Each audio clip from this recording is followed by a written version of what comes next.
episode of the Hollywood Critics Association Longbox, where we connect the comic books to your favorite television series and movies. I'm Tessa Smith. You guys can find me everywhere at Mama's Geeky, mamasgeeky.com, Mama's Geeky here on YouTube, Twitter, Instagram, and I am joined by my lovely, lovely co-host, Jonita Davis. You can find me everywhere at Jonita L. Davis. And, look up the Black Cape. We're moving to Medium. So, check us out.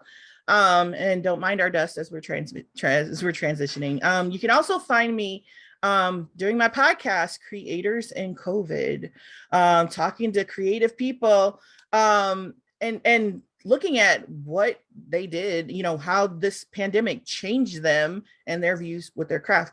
And I think I'm going to have a special guest soon. You might. I might show up. If maybe your cards right. If you play your cards like, where's Waldo? Look for the purple hair. We have an exciting show. We have such an exciting show. I'm so excited. You guys, we've talked, I think, a little bit about Naomi is coming. Mm-hmm. I feel like we've mentioned it a little bit. Maybe in passing, In passing, yeah. Just a little bit. We've had a lot going on here, but I know we've talked about it. So it's coming to CW this month. Actually, it just aired yesterday, technically. We're recording this beforehand. So I'm like, it was yesterday. But listen, we were lucky enough to talk to the star of the show, and she's incredible, Kaci Walfall. She's amazing. Had a great time talking to her. Wasn't she great, Joe? Oh my gosh, I fangirled like completely. Well, you were there. It was okay. It was a professional fangirl. It was a professional fangirl. Okay, I'm glad it came off as professional because she was so great. She was so great, and she indulged my nonsense, which is great. One of the first questions I asked her is about a crossover. Yes, you guys have got to see. It's not a spoiler, so don't come at me. No, it's not a spoiler. That it's a spoiler. I'm talking to everybody out there who knows me on Twitter. Don't come at me about spoilers, because if it's in the comics and the comic has been out since 2019, it's not a spoiler. Exactly. All right, guys, check out our interview with Kaci. Hope you enjoy it. Yeah. I'm Jonita, of course, Tessa. Of course, they have names. I'm so nervous. I saw you in the press conference yesterday, Kaci. Loved your answers. Go ahead. I'm just saying thank you. I had to stop myself from asking questions then, because I'm like, okay, we're talking to her tomorrow. I cannot waste it. Keep it for ourselves, Joe. We got to keep it for ourselves. I know. So one of the things you said that I really, really loved is that you got this role and you dove into the comics. You got read Naomi comics, right? So can you share with us a certain scene or, a story or just something you like about the comics version of Naomi in general? What I really like about the comic version of Naomi is, I remember seeing this one scene where she goes to therapy. In it, I really thought that was a nice touch, especially in the beginning. I also think that the way that Jamal Campbell illustrated the Superman fight scene was really, really cool. And when she finds out about her Earth, I thought that was really, really cool. So I read the comic and I could not put it down. Oh, I love that. The comic is, Tessa, the comic is great. I know you're going to. I know, I have it on order. So I'm going to dive into it. Yeah, I can't wait. She got early Peacemaker episodes, and that's what she's been doing. I've been busy. Anyways, but yeah, Tessa, you have to read it. And I love that therapy session, right immediately after. That was amazing. Yes. Speaking of that fight, and this is not a spoiler, anybody watching, Superman is fighting Mongol in the beginning of the comic, right? So have you talked to James Gunn about possibly Naomi showing up in the next Suicide Squad? Because there's comic background, because Mongol's daughter, was in Suicide Squad. There's a connection. No, I haven't. You should. No, and I used to watch the first Suicide Squad so much. I remember the first time I watched it, I was like, my family needs to watch this. So we all sat in the living room and I made them watch it with me. But that would be so cool. There you go. That's the ammo right there. The Mongol, that connection. Naomi has to be the next Suicide Squad movie. It has to happen. Or they can come to us. It could come to you. Yes. Exactly. Suicide. Can you imagine Harley and Naomi? I would love that. Oh, that would be fantastic. So I watched the first episode again this morning. I watched it like 4 times now. All I have is the first episode, and I'm like, give me more. I need more. I'm really, really like into it already. But I have to know the skateboarding. Like, did you learn to skateboard, or is that somebody else? I have always really been, active on my feet. I'm a dancer. I ice skate, so I could roller skate, of course. And I did not know how to ride a skateboard. And it was like they had changed it very quickly in the process. So I found out a skateboard like 2 days before we started shooting. So we didn't have time to teach me how to skateboard. And also, since I'm 17, if I get hurt, then that could be really bad. Oh. So I have great skate doubles and great camera angles that make it look like me. If people were to see what I was actually on while I'm skateboarding, I should post that on my Instagram. They would be dumbfounded because it looks so great on the camera. Oh, you have to post it on Instagram because I need to know. Because I was like, oh, she must know how to skateboard. Like it looks completely seamless. Natural. It does. Yeah, it looks very seamless. So props to the editing there for that. Yeah. How much of Naomi is like, I know this, so we've determined that skateboarding is not something you share. How much do you share with the actual Naomi personality, just some of her likes and dislikes? How much is Kaci in this character that you're playing?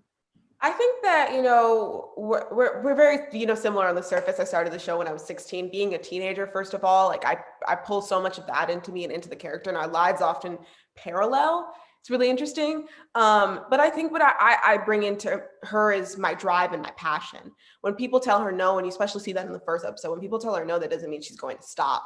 She's searching because she has this drive and this passion. It's a deeper desire why she can't figure out why she's going this hard, like why she needs to find out these answers. But I think that I bring that especially into her, and also like her funky sense of style. I'm not afraid to wear something that not everybody else is wearing. Yeah, her sense of style is definitely something I mean, I'm like Ava said during the conference that she admires it. I admire it because I wish I had that, bravery to just wear whatever because it looks good on her, Yeah. It's because she wears it with a confidence, I think. Yeah, you know what I mean? It may look a little funky on other people, but it's just her. She's authentically herself. And that makes her great. That makes her really, really great. So another thing, I'm going back to the press conference again. One of the things that Ava said was that she envisions a Naomi verse, that she thinks the character is strong enough, has the strength to be just a long, prolific part of the DCEU. Kind of like Spider-Man for the MCU. Tobey Maguire started this iteration of Spider-Man, but he's not the only one, and that's okay. Mm-hmm. So how do you feel about being the Tobey of the Naomi verse? I think that this is a really good point. I think that I have thought about that. I have thought about originating a role, and I put a lot of pressure on myself about that in the beginning, and it was like I have to get it. Nothing's necessarily ever right, but when you try and get things right, sometimes you get them wrong. But I was like, I have to get this right because this sets up the character, but also there's so many differences in those types of characters. There could also be an animated Naomi, and I, as an actor, would love if I was playing the animated version of Naomi and somebody else was playing Naomi in the Naomi CW show. I would watch that and I would take inspiration, but also make it different. So I am so open to the nuanced performance, but I'm very grateful to be in the first position. And of course, the first position is the comic book, but in the live action position. Yeah, you're the face right now. Yes, the face. Yes, the face. And you're doing perfectly. You're doing fine. I mean, don't put pressure on yourself. You're doing great. You're doing great. Yeah, like I said, I was like, I've watched the first episode a bunch of times because I'm like, if I can't have episode 2, I'm just going to continue to watch episode 1 over and over. It gets crazy. I'm excited to where this is going to go. That's why I ordered the comic. I was like, I got to know. Like, I need to know ahead of time some things because it's driving me nuts not knowing things. And I knew Joe would know too. Of course. Tessa, you were going to come with another question. I interrupted you earlier. Yeah, no, you're fine. I was just curious how you would describe, like, if you could describe Naomi in like 3 words centrally, what would they be? The show or the character? The character. I would say passionate, driven, which is kind of similar to passionate, confident. I love that. I see, and I get those vibes right from the first. See, this shows how good. Bravo, you're doing fantastic. Yeah. Fantastic. So you're joining like a dynasty of like Black women superheroes that the CW is rolling out and breaking some ground on. And I don't know why this is like, there should be a parade going on right now because of it. I think, in my opinion.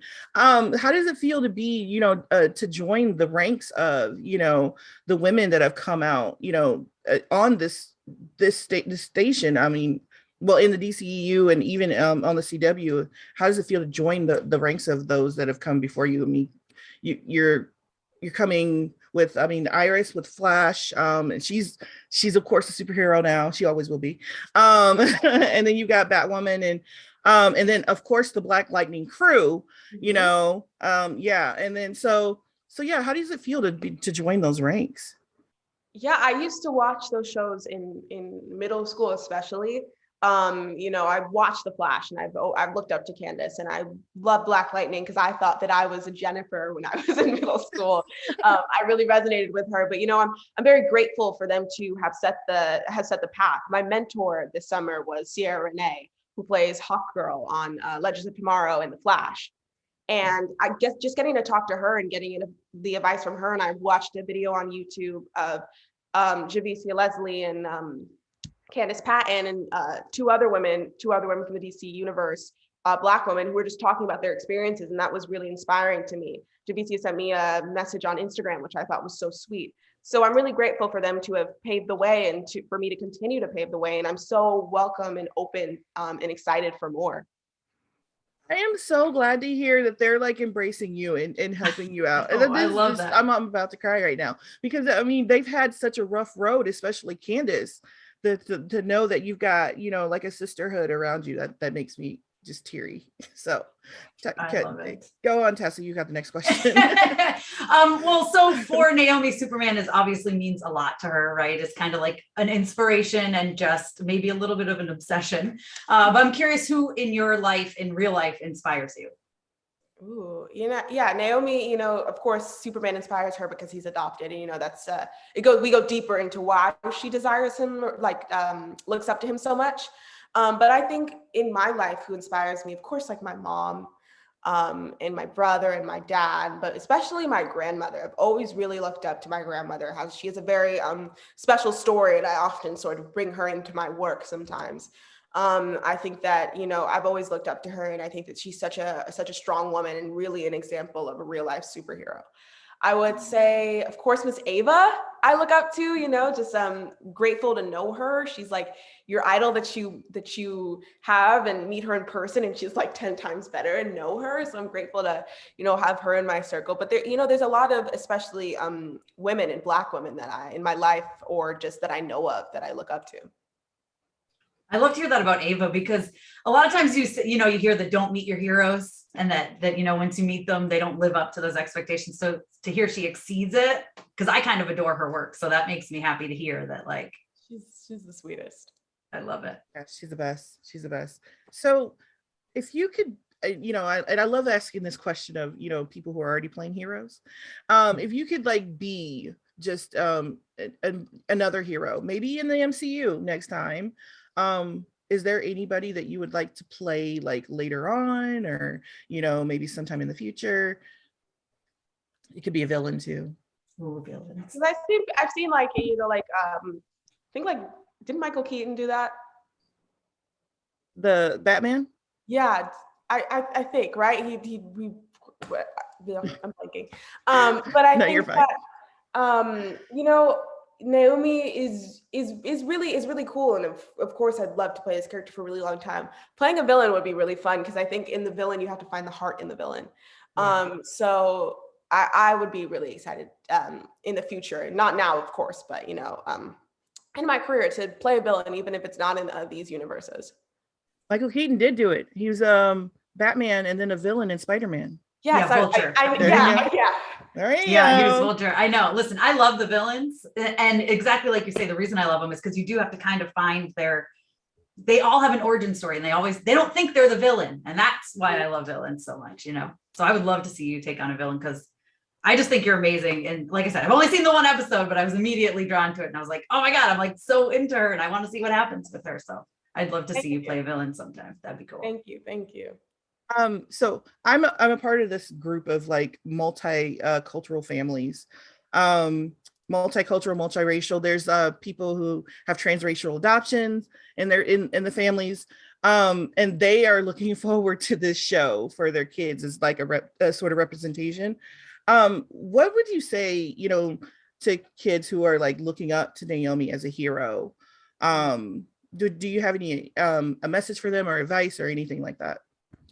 Well, I would say, Naomi looks up to Superman as her hero because he's adopted and he, is this great person. And I think that, kids who see Naomi, I would just say, you are much more important than you may think you are sometimes. You are valued, you are loved by the people around you. And I think that the story is, such a reminder of that. And, living with Greg and Jennifer and having that relationship, they have such a great relationship as a family, and they allow Naomi to be in her greatness.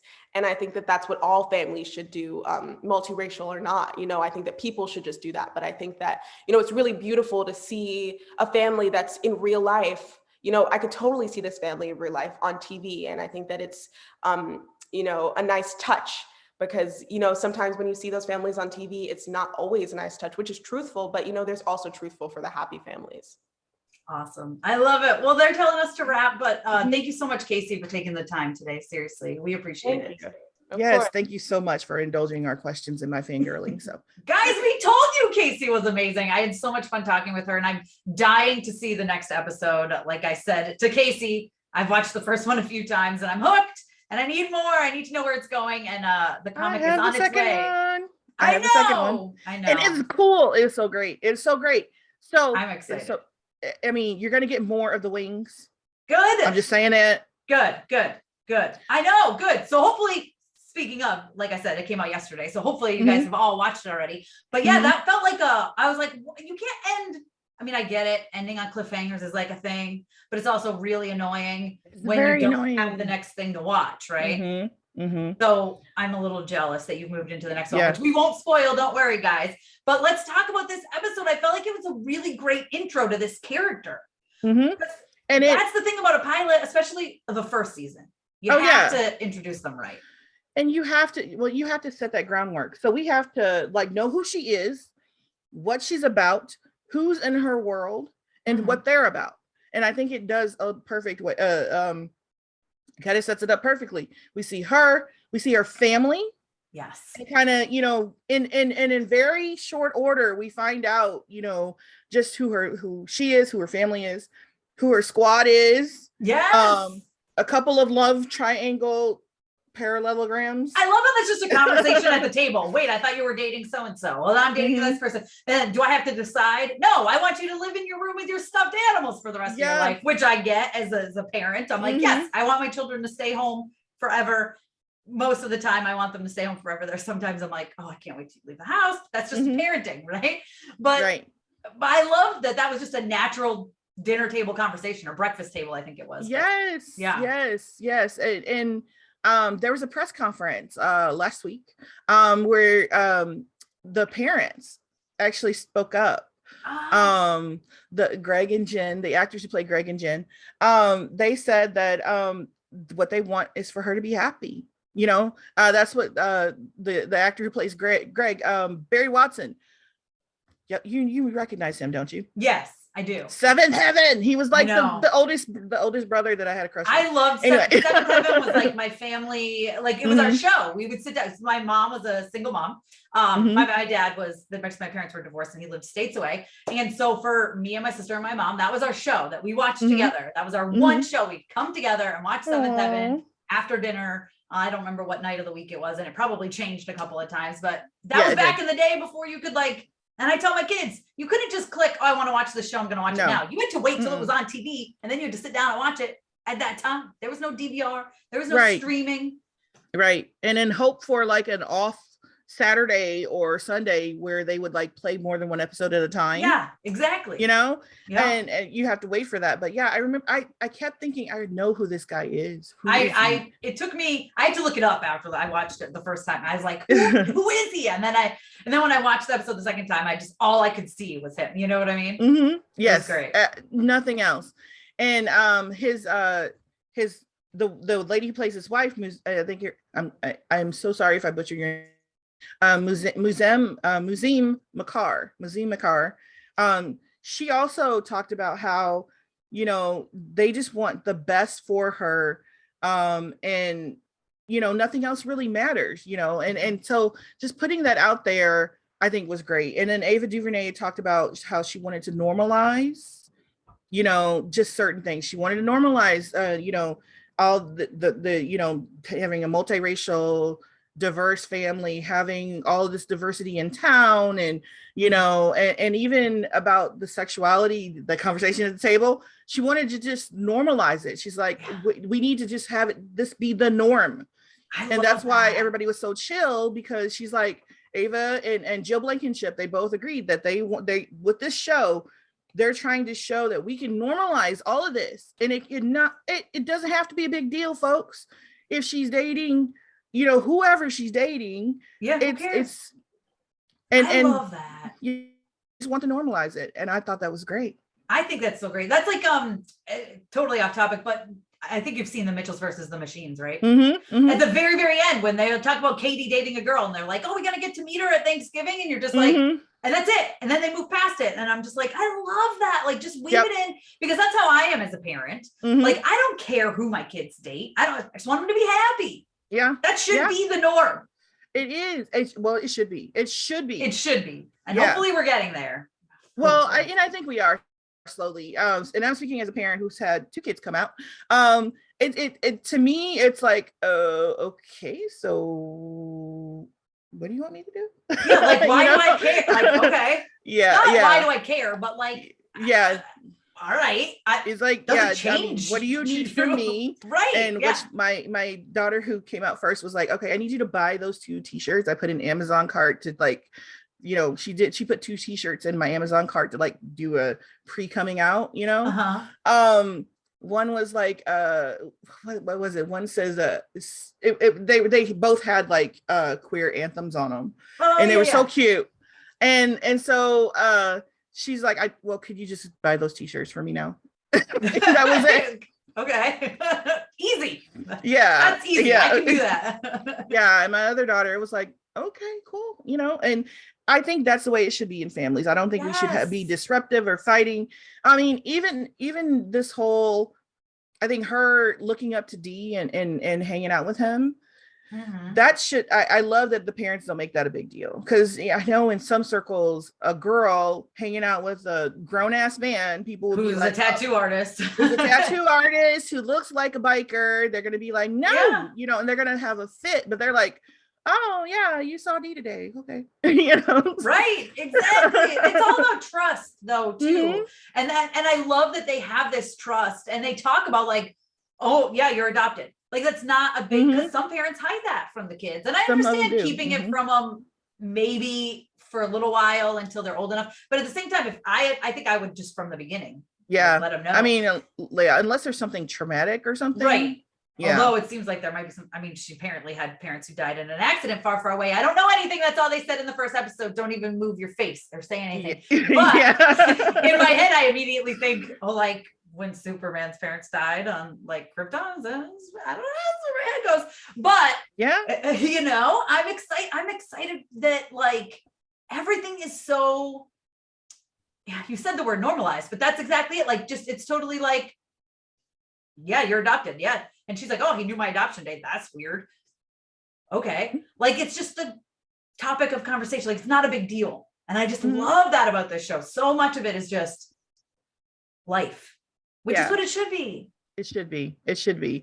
And the only thing that really shakes her up is this Zimbardo guy. Yeah. He's creepy. Oh, he's super creepy. So I obviously don't know anything past that first episode, but like in the woods, when he's like talking to her, And then like she falls back and the leaves all start doing this stuff. And he's like, you think I did that? Like, that was you. Like, you better learn to control your powers. It's basically what he says to her. And I'm like, basically. But did you notice she got kicked back when she said get back? She went back? Yes, I did. I noticed. Yeah. And then after he said that, I was like, oh, wait a minute. And I had to scroll it back. I was like, okay, did she say the word? She said the word. So she said the command. So he's right. Yeah. This is her. And then at the very beginning of the episode, we get the whole glasses thing. Yes. Like, and then even later, like, she's like, why am I wearing glasses? They make my vision worse. And I'm like, oh, well, maybe you don't need glasses. It kind of reminds me of like in Spider-Man, you know, when like he's like, wait a minute, he stops wearing his glasses. And Toby, right? Which we talked about in the interview too with her, but just Toby in general. But I love that, like the whole like wait, when she lifts him up to read the paper that's far away and puts him back down, like what I know. So funny to me.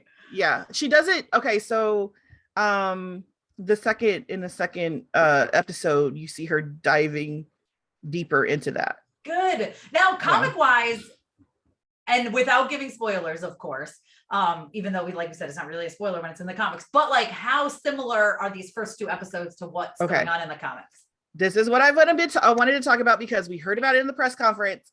Ava and Jill like spilled some major tea. Okay, so these first episodes are they're parallel. There's some they're not like directly, but they're going the same. They're going the same, directions. You know, sometimes you have to change stuff for TV. That makes sense. You do. Make it more concise. Yeah, I get it. Yeah, and they didn't want to give too much away.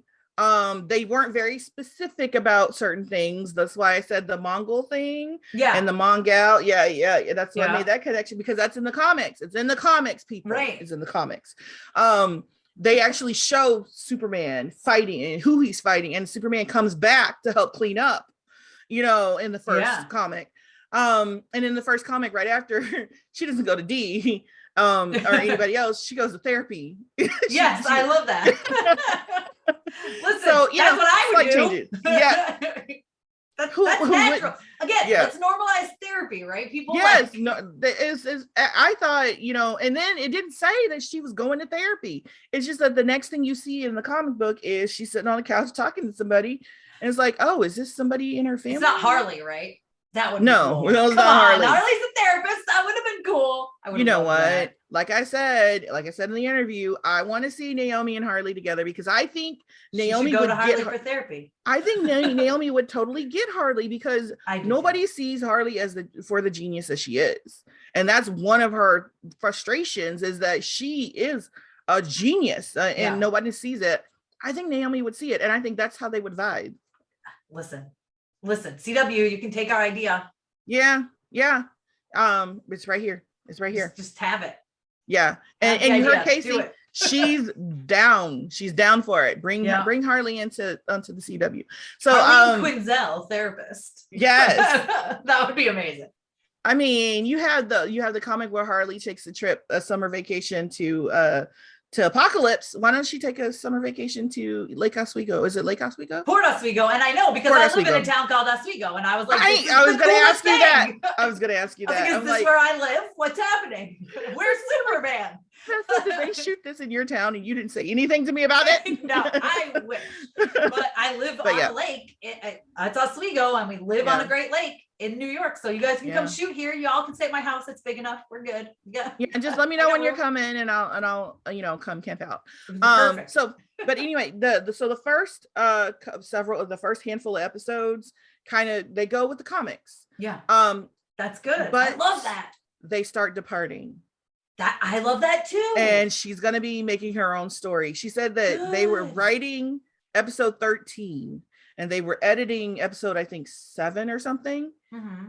So I think by episode 7, we're going to see a lot of departure. And by episode 13, it's going to be a new story. See, I love when they do that because, and I know we've talked about this a billion times on this show here on the Longbox, but I appreciate when they take stuff from the comics, but like inspiration from the comics, but then change it because as much as I love to see my favorite stories played out on the big screen, I like when I don't know what's going to come next. Like when something genuinely surprises me, it's fun. And I know a lot of like comic people don't think that way, but I think a lot of us do too, because yes, I love the story. Yes, I want to see that. But like people be like, oh, they changed this or they changed that. Like we talked about the Eternals, a lot of the gender thank swapping. God. But right, can you imagine if they had all of the Eternals with 2 females? Like you can't do that. And I'm glad, and it didn't change who these characters were, in my opinion, either. So they kept the basis of the character. They just made it a girl. There's really, who cares, right? Like what does that matter? And so I just love when I can be surprised, and I appreciate that. Yeah. Well, even in Naomi, a lot of the characters changed race. Ava and Jill made it more diverse, made the character, the friend group, what do they call the Scooby Gang? They call themselves the Scooby Gang. No, the actors call themselves the Scooby Gang. I love it. That's so great. And so they're so diverse, racially so diverse. And that again, to normalize, your friends don't have to look like you to be your best friends, to be your closest friends. And it doesn't have to be just one, you know, even though she's like closest to Annabelle, but she's like, she shares things with all of them, you know. Yes, I love that. So yeah, there's gonna be so much new stuff, I think, toward the end. And I'm with you. I'm a story nerd. So if I can see this character that I know so well doing something different, I love it. I'm one of the ones who loves the Elseworld, black metal, you know, whatever you call, whatever they are, the ones where they swap and they bend and they're like, okay, let's put Superman in Russia and, you know, Hulk, the Red Sun. I love those though. I love seeing these stories that kind of diverge from the canon, and I'm looking forward to see what they come up with. I mean, that's why I was just gonna say, that's why I love What If, right? Oh that's yeah, why I love Marvel's What If. Because they change stuff, and you're like, so much. And that's why I love the comics. They're often one shots, which is a little. It's good. I get it. It's great that they can tell the story all in one comic, but sometimes I'm like, oh, I really want more of this. Yeah. Like I wish there was more. And then for a while, I don't know if it was like maybe 2 years ago, there was the Infinity Warp. It was after the whole Infinity thing in the comics, and they were merging. Like it was insane because there was people that were like, you know, like so-and-so merged with so-and-so. And like, I recommend going back and checking those out if you haven't already, because I heard of them. They're a lot of fun because you're just like, and then that was like a run. I want to say it was maybe like, I don't even know, like maybe 13 issues. It wasn't like a long run, but it was interesting because I'm writing it down. You just get all these different, like, it's like, I think the basis of it was after like an Infinity Stone thing, Infinity War in the comics, basically. Not Infinity War, but a different Infinity War, second Infinity War. It's confusing. It's comics. They try to recreate things all the time. But basically like 2 universes collapsed onto each other. So people became half and half, right? So it was very it's interesting, and I love that stuff. I'm trying to think of an example of someone who was combined, and I can't, but like I think it was like, I don't even know. Thor was combined with someone, Strange was combined with someone. Might have been Strange Captain America, or I don't remember. But anyways, this is what happens when you read so many comics. It's like I moved past it. But it was so much fun. Yeah, I mean, Secret Wars to me is another one because I'm so obsessed. I'm obsessed with Secret Wars. Like I'm sitting there reading this, like trying to figure out the cues and clues. And while I'm reading, you know, this person talking to that person, I'm like, no, that's an alien. That's an alien. And it's like, no, this person's real. The other person was an alien. I was like, whoa. I know. You know, so it's like reading the comic is that intriguing. If reading the comic is that intriguing, then whatever they come up with for the movie, for the series is going to be intriguing. I know. And Naomi, you know, reading Naomi was so intriguing. I could not wait to see what they came up with, and putting her on screen has like surpassed anything that I could come up with. So I fell in love with her like instantly because I just love her confidence, and like, and that's one thing that Kaci said about her. Like she's confident. Like, I mean, you can tell just by looking at her, you know, she doesn't care what clothes she wears. She puts them on and she wears them with such a confidence that they work. And she's just so like, this is what I'm going to do. I'm going to figure this out. The end. Exactly. Like, oh, the end. I can dig it. All right. I guess like, let's go. Let's go. Let's do this. So I really enjoyed the pilot, and I hope people check it out. I hope it doesn't fly under everyone's radar. There's not a whole lot going on this in January for stuff to watch. I mean, obviously we have Peacemaker as well coming up. tomorrow. So you guys should check that out. First 3 episodes are going to drop on HBO Max. And I know we're going to end up talking about that. But Naomi is one to, I like I said, I really, really liked it. And for a pilot to be like, to suck me in that well, that's really good, because pilots are usually like, they feel like they're setting up for a lot of stuff, because like you said, you got to lay the groundwork. Too much. You got to set up, and it feels like sometimes you're just like, hold on, who is what is who, and they try to rush past it. And I feel like this pilot does a really good job of like, here's Naomi, here's her core group of friends, here's her parents, here's her family dynamic, here is her obsession with Superman, here is why, like, here is this, you know, like, I love that. And then they even tease you a little bit at the very end with that cliffhanger, like, oh, and by the way, this dude has wings, so like, let's figure out what's going on here.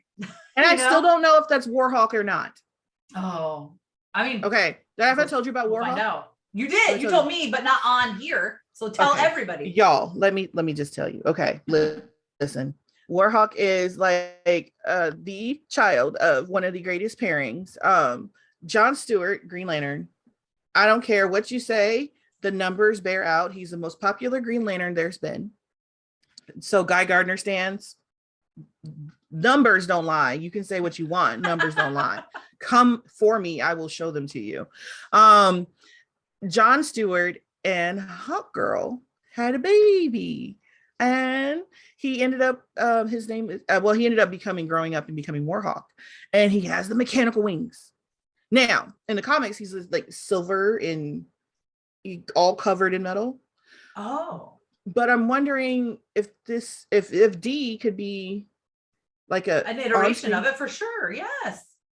Absolutely. I mean, I'm kind of hoping, because it means there's hope for a Jon Stewart Green Lantern, which, you know, that's why you hope.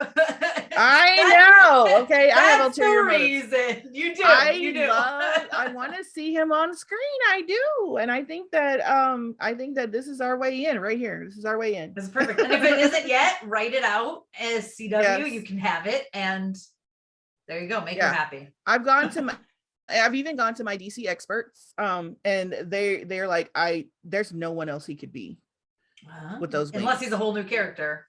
Unless he's a whole new character. And I think that's one other thing that Ava said, that there might be some.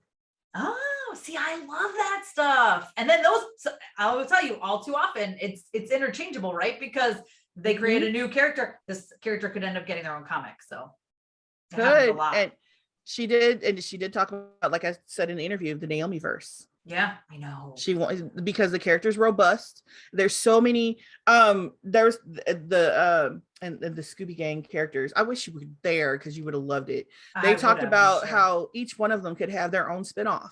They're so complex. The characters are so well fleshed out, and they've got such a great backstory. They could each have their own. I could see there being comic with D, of course. And you just and even sure. Annabelle too. So it's like, Annabelle, how are you so chill? You know, with all this. So I think that Annabelle has a comic behind her too. That would be amazing. Can we talk about that Kaci just immediately went to an animated version? Was that something that was mentioned at the press conference, or does she know something that she didn't tell us? No, I don't think that was mentioned. Because she was like, oh, if there was an animated version, I'm like, is there going to be an animated version? No, she didn't say anything about versions at all. But yeah, Kaci. She said if there was an animated, Kaci said animated. See, maybe she knows something, or maybe she's just hoping. Who knows? Maybe she's just hoping. Yeah, I think for now, I don't think there may have been talk, but I don't think anything's been set in stone about it. I think they're wanting to see how this goes. That's the way it seemed at the press conference. But she did mention Naomi verse. Listen, here for it. I don't know. I just hope you guys all check out the show. We're definitely going to be covering it as the weeks go on, especially when major things happen. We'll definitely be talking about it. So stick around for that, guys. And again, so if you haven't already subscribed to the Hollywood Critics Association YouTube channel, make sure you do, and hit the notification bell so you know when we are live. Jonita and I are both parts of after shows. I did Cobra Kai. You talked about real quick, plug the one you just did last week. So that people can check out Women of the Movement, and there's another episode. So Women of the Movement is they're dropping 2 episodes at a time, and there's only 6. It's a mini series, right? Okay, this is like the oddest thing. So they're dropping 2 episodes at a time, and they're doing it Thursday nights, at 7 Central Time. And I think it's concurrently with the West Coast. So at West Coast, you're watching it at 5 o'clock. You have to. And then the after show, we go on after the second episode. So our first episode, we had Tanya Pinkins on. She played the grandmother, Alma, and she gave us all kinds of information about the being in Mississippi while shooting, about, you know, the women of the movement is about Mamie Till, the mother of Emmett Till. And so if you know that story, you know that story is like really it's heavy, it's deep, it's hella depressing. It's about a 14-year-old boy getting lynched, you know. It's not a happy-go-lucky story. It's not, but it is a family drama. It is a drama. Because I was gonna say I might wait till all the episodes come out, but if it's this heavy, I might spread it out. That might spread it out. Okay, so that is one thing that Tanya said, you know, take care of yourself. And so because there's a lot of Black people out there who are like, I'm not watching any more of us getting treated like this. We're not doing it.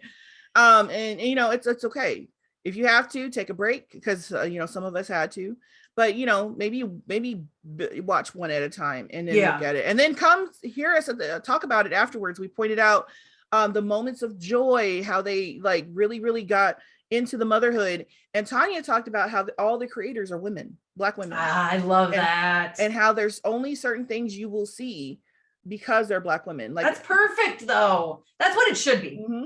Yeah, I mean, that's what it should be. Have the story told by the people who are in it, you know. Yeah. And so I mean, because we've had several iterations of the Emmett Till story, but never have we gotten a story that started with his birth.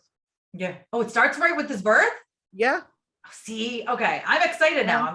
I'm well, excited is maybe not the word, but interested, I guess. Mm-hmm. I'm not excited to see that. That will be very depressing when the time comes. Yeah. But you know what I mean by that. Yes. But yeah, so guys, make sure you check out her after show on here. Yeah. And like I said, I did the Cobra Kai one. We probably going to be doing some sort of Peacemaker, something or other. Yeah. So be sure to hang around for that. And okay, Peacemaker, I want to warn them about the episode drop. There's not going to be just one episode drop. Yeah, it's 3. Yeah. 3 to start, but then 1 a week after that. And the episodes are like, I don't even know. I don't know exactly for the first 3, but I can tell you that they range from like 39 to like 49 minutes ish. You know, they're in that range, which is the great thing about what HBO Max does, is like, it doesn't hold you to, this has to be a 45-minute with such and such commercials or whatever, which I like, because I feel like they can tell the story they want to tell in each episode. They're not limited to, this has to be exactly an hour, or it has to be this, it has to be that. You know, they can play with the length, which is kind of like with the Disney Plus shows, which is what I enjoy about it too, is they're not committed to, it's a 30-minute or it's a 60-minute or it's whatever. It's like, you're not going to get filler. It's as long as we want to tell this story. So, and there are 8 you're not episodes. Gonna get a filler. Yeah, you're not going to get filler. Yeah, exactly. So I love that. And I've only seen 7 of them because they didn't give us the finale, which is frustrating, but I get it because they do that so much.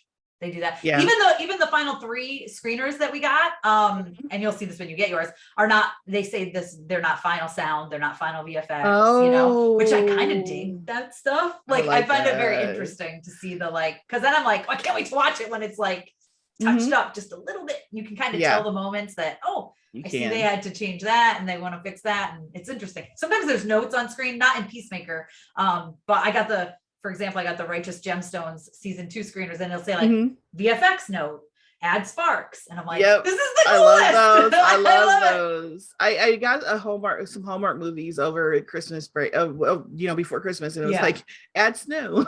Right. You're like, okay. But yeah, so, and then, all right, right after this, we're going to say our goodbyes, but right after this, Joe's got a special treat for you guys, a little segment on a new Apple TV Plus show, right? You want to talk about that real quick? For the kids. It's for the kids. It's a little show that I almost ran right by until I saw, one of the publicists for the show, of the Apple TV, they were pointed out that, hey, this comes from comics. I'm like, oh, really? So it's out. It came out last week. It's called El Deafo. It's for the kids. It's about a little girl who, she's deaf. She has a disability, but she sees herself as a superhero. I love that. And so I'll talk a little. I'll dive into the comic and into the show a little bit, just to tell you about it, because I know as parents you're like, okay, can my kids watch this? We'll talk about it. Yeah. Perfect. I'm excited. I can't wait to check that out. And guys, thanks for joining us today. We'll be back next week. Probably talking Peacemaker spoiler goodness and more Naomi. More Naomi. So it's gonna be Naomi, Peacemaker, and maybe some other stuff. So yeah, that's January. January. So enjoy it, guys. Yes. My name is Tessa Smith. You guys can find me everywhere at Mama's Geeky on all social media and mamasgeeky.com. I'm Jonita Davis. You can find me at Jonita L. Davis on all social media and at the Black Cape. Thanks, guys. Bye. Hello, everyone. This is Joe back for an update on the little show that we told you about earlier. It's the Apple TV Plus show for kids. Actually, I recommend it for families because there's going to be some important discussions coming from it. It's called El Deafo. And yes, El Deafo sounds like an insult, but it's really not. And not in the context of this show. Do not, though, be sure to tell the kids, though, that not to be calling kids that are, are hearing impaired, do not call them El Deafo, please do not. And you'll see why where the name comes from and why it's used later on. And I think that's a key conversation for parents. As a matter of fact, the entire show is a key conversation for parents because of the fact that the creator of the show sets it back when she was 4 years old, through elementary school when she first got her hearing aids. It's really, really essential for kids to see how far disability services has come so far, how since the 70s. And for them, it will seem like the Stone Age because the creator and the illustrator and the narrator of the series is actually the star as well, Cece Bell. Cece Bell, and the animations are the same as the comic El Deafo that you can find on anywhere comics are sold. It's a graphic novel actually, but Cece Bell drew it. She narrated the series. She's executive produced it, adapted it, all of it. She did all of it. And it's beautifully done. But Cece lost her hearing in the 70s, and she's really good at pointing out these steps, the differences between back then and now, and the way disabilities are treated. And not only the drawings, but also the conversations that are held with the kids in the show, and the parents and everyone. So El Deafo is a 3-part series on Apple TV Plus, based on the graphic novel. It follows the graphic novel fairly closely, cutting out some parts, I think, for brevity and for clarity, because they don't want to inundate kids with a lot of information all at once. So you follow Cece from when she was 4, and and you see how she lost her hearing. She got meningitis, and it shows her, this cute little kid running around in her bathing suit, and all of a sudden she's got this huge headache, and she's screaming because of the headache, and she's throwing up. It actually has her throwing up in the animated series in the show, and that is straight from the comics. It has her going into the hospital, but the hospital part is kind of truncated. You don't sit, and the graphic novel is a whole long thing about in the hospital about how that leads up to her figuring out that she can't hear. The things are different. One of the things that I credit one of the first things I credit the show on is that it lets kids hear from the perspective of Cece. So you hear this kind of like you're underwater kind of sensation. It's not silence.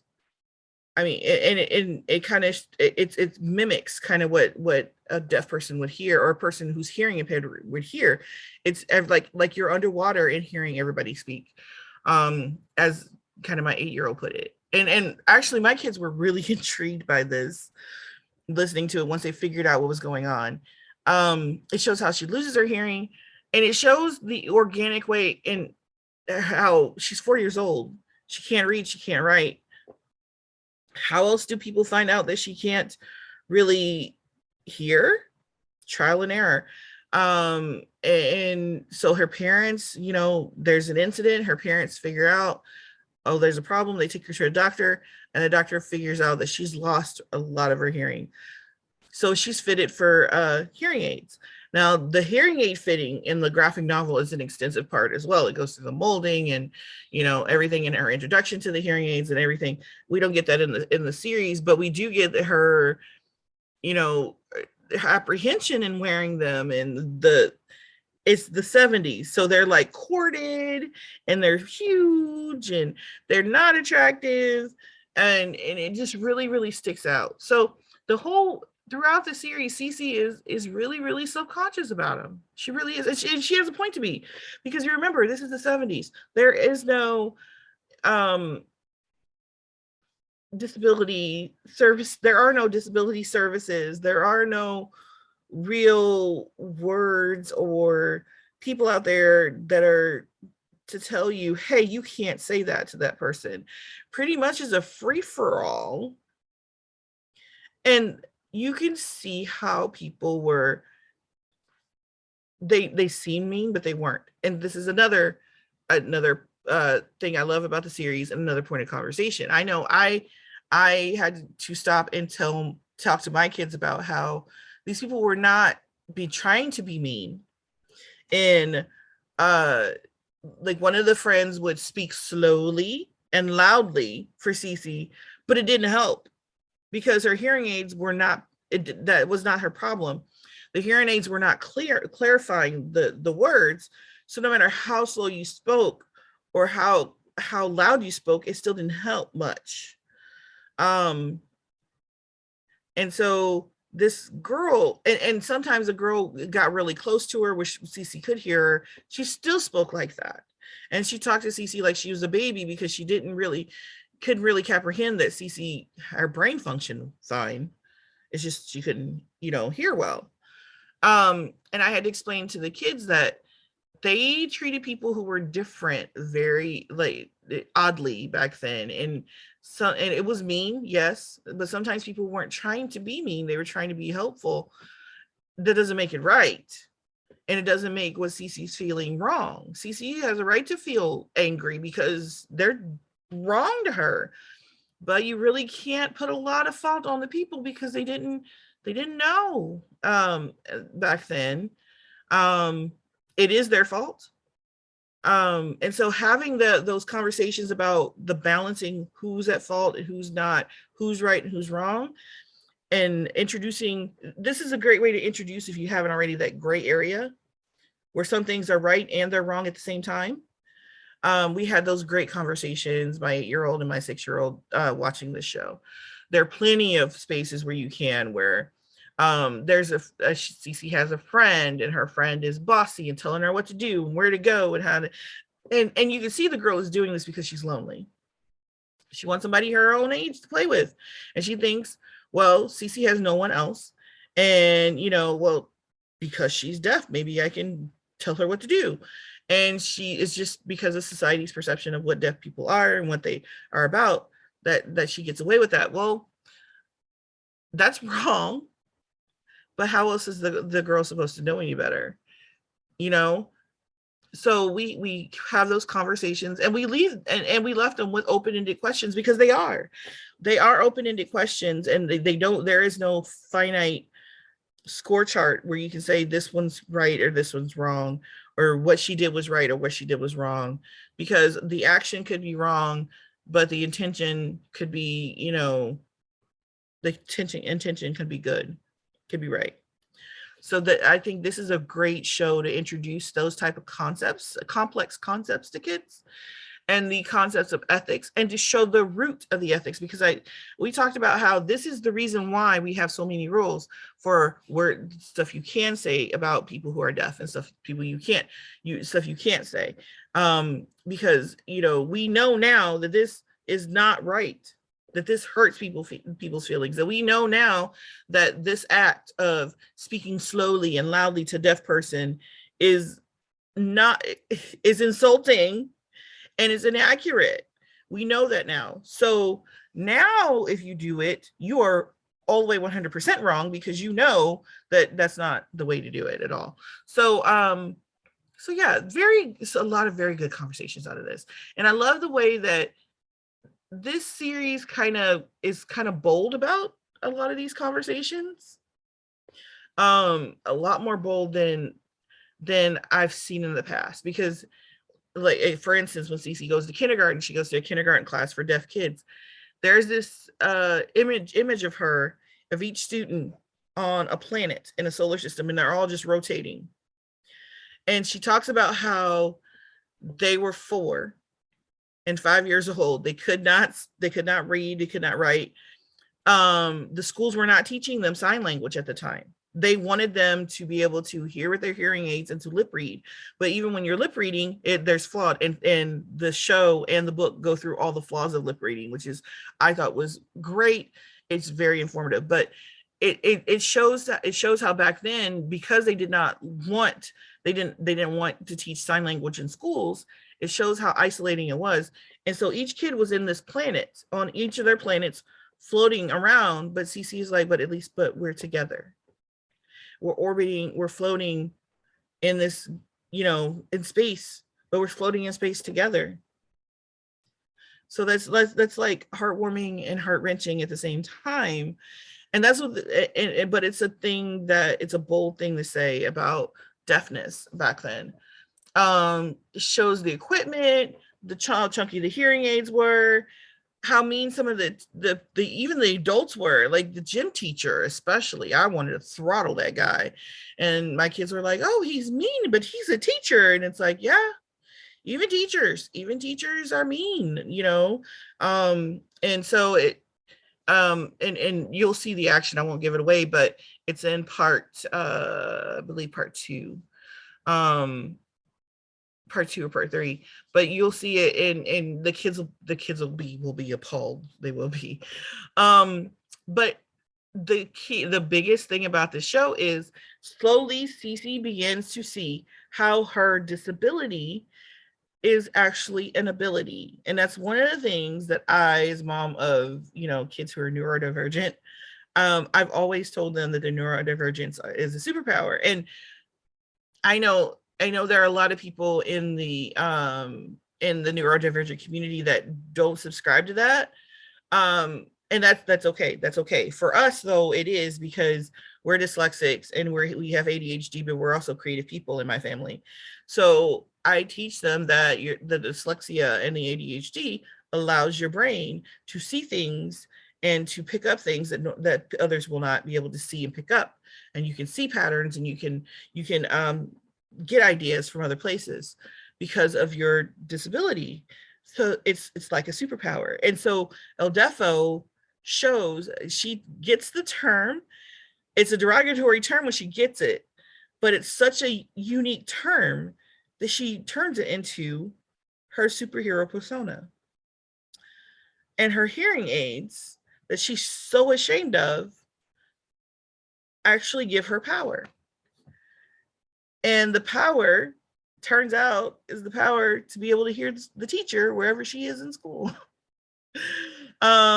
Especially when she's in the bathroom. So yeah, you remember how when we were kids, you remember, how your kids are when they think of the idea of an adult of a teacher having to go pee or something. It's a giggle moment for them. And for Cece it is, because the teacher, part of the hearing aids back then had 2 parts. You had this big clunky thing you wore with straps, and then a microphone, and the teacher wears the microphone to the bathroom sometimes, and she wears it while she's gossiping. And so Cece knows all the gossip of the school, and it's really cute. And she finally, in part 3, the moment comes where she finally embraces who she is, embraces her disability, is when she can use it to help her fellow students do something they're not really supposed to do. So she helps them get away with some shenanigans, innocent stuff. It's innocent stuff. It's all innocent stuff. It's all really cute. But you see the nuance of hearing such a story from a person who is hearing impaired versus someone who's not. I don't think we would get the nuance of the kids floating on separate planets, but floating in the same system together. So they're alone, but they're not lonely.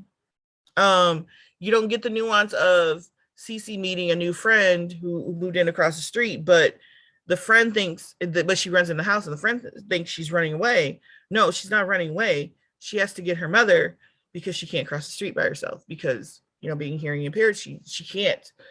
She doesn't know when there's a car approaching.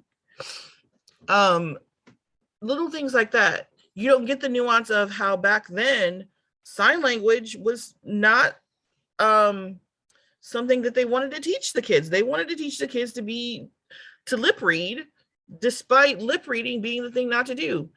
That and mustaches being in vogue. Like, seriously, you can't lip read when somebody's got a mustache on. And you know, in the 70s, everybody wanted to have that bushy, hairy, you know, thing under their nose.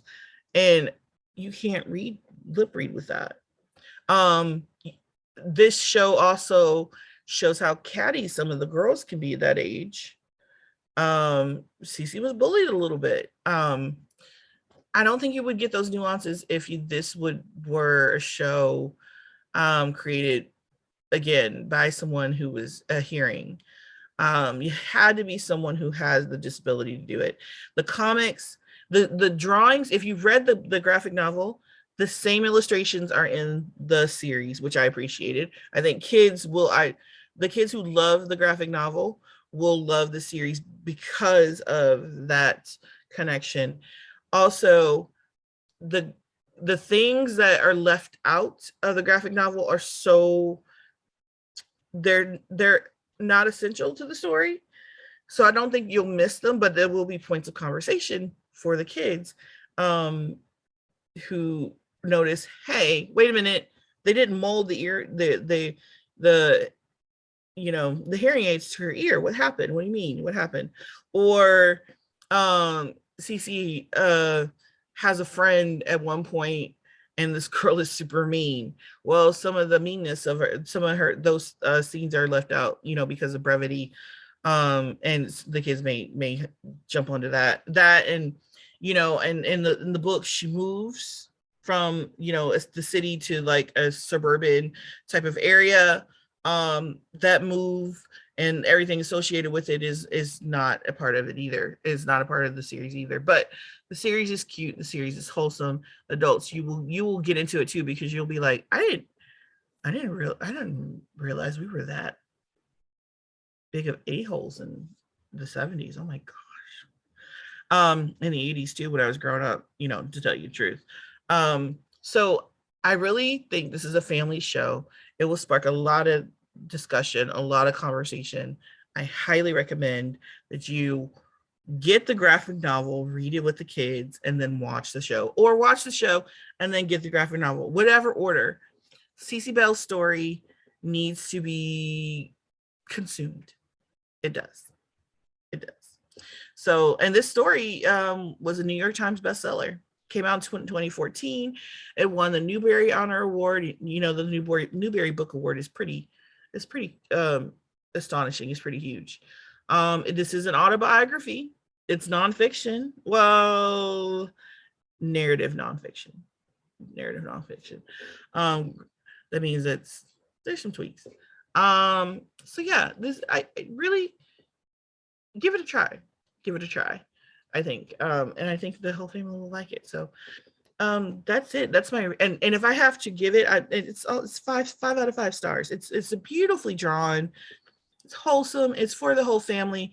It has some great points that families really, really need to be discussing right now about otherness, about, you know, that gray area between right and wrong, and about the history of how we've treated people in this country. I think we need to be talking to kids about it. We do. They need to know, because it shows them a reason for the laws we have now and a reason for the rules we have now. And once kids see, okay, like my kids did it, you know, when they see, okay, this is how we treated people back then, and they're like, oh, okay, that's why we have these rules now. They'll get it. So take in a movie night with Deafo, 3 parts. They're like 27 minutes each part. My kids consumed all 3 of them one sitting. Yours will too. And then check out the novel, graphic novel, read it as a family, and then come back here to the Longbox and tell us what you think. Okay, bye.